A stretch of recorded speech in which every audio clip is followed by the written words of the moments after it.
I thought that what he's worked was more grappling related, just based on how he fought today. He might have wanted to go out there and showcase his grappling. Were you happy with your performance against him? Yeah, I was pretty happy with it. There were some things I could definitely done better, but overall I'm happy with the performance. Like what? So one thing I didn't like was my striking. I could have been a little more active with it and pushed forward a little bit more, but at the same time being a little cautious not to get caught being too aggressive. Were you surprised at all by the way he fought? Did he seem like he was rusty at all? Because, I mean, you followed his career. You know something about him. No, not at all. I mean, he went out there and he put on a great fight. I don't think the fight was as clearly decisive as it was. I think the biggest thing with the takedowns was separated the fight, but he seemed like normal Carlos Condit to me. He went out to try to put it on. You seem to catch the low kick a lot. Is that something you knew was coming, or is that something you just reacted to in the fight? So that's something I knew a lot of guys were game planning against me. I mean, since Lorenz Larkin pointed out, everyone's been attacking that lead leg. So if I were fighting me, I'd kick the hell out of that front leg too. So I expected that would be something that his coach put in his game plan. Where do you think this will take you now? I have no idea where this takes me now. I mean, I'm waiting for the phone calls to come in Monday morning and see who's next. How are you going to celebrate this big win? Oh man, this is going to celebrate my fiance, friends, and family are in town this weekend. I mean, it's been a long year for my family and I, so it goes out this year with a big win. It feels amazing. He's probably going to go help somebody is what he's going to do. There's someone that needs it. Carlos can be very dangerous off his back at times. Did you ever feel threatened when you were on top?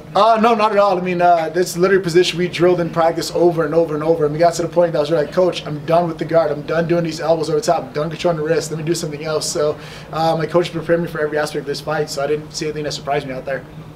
Catching those kicks, is that something you started training more after the Larkin fight, or was Larkin just an off night for you?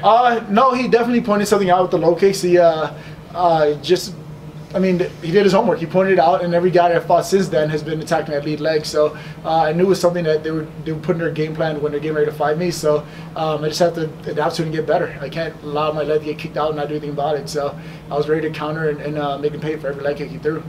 This is Condit was sort of talking about walking away before this fight. Now you've been in there with him and he came away. Do you want him to continue? Do you think he should, or do you think perhaps he can?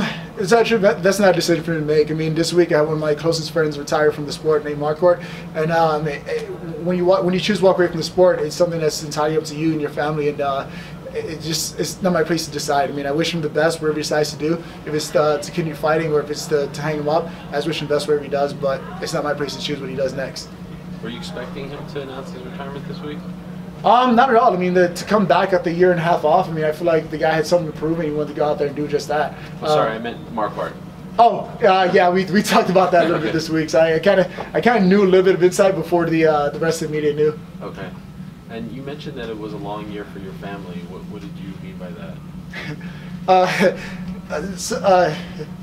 Earlier this year, my brother was killed, so I've been dealing with that a lot this year.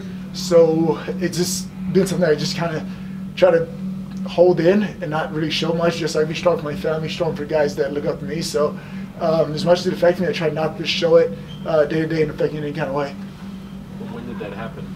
That happened in October this year. Oh wow. Okay. I'm sorry to hear that. That's fine. Sorry. Cool. All right. Thank you. Thank you guys. Thanks, Steve.